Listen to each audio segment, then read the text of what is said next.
The term horsepower was coined by Scottish inventor James Watt. He did a lot of work to improve efficiency of steam engines and is sometimes also credited with inventing it. He compared the power output of steam engines with draft horses which used to pull carts in 18th century. 1 horsepower or 1 HP means the power required to lift 250 kilograms by 1 foot in 1 second by an horse. It is equal to 745.7 watts. Over the time, it became the most used unit to compare power output of engines. Today, the most powerful engine produces 107,389 horsepower. It is called RT Flex 96C. Well, that's one way to flex.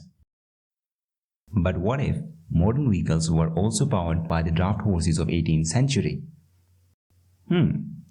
I tried to imagine that and did some calculations, and here's the result.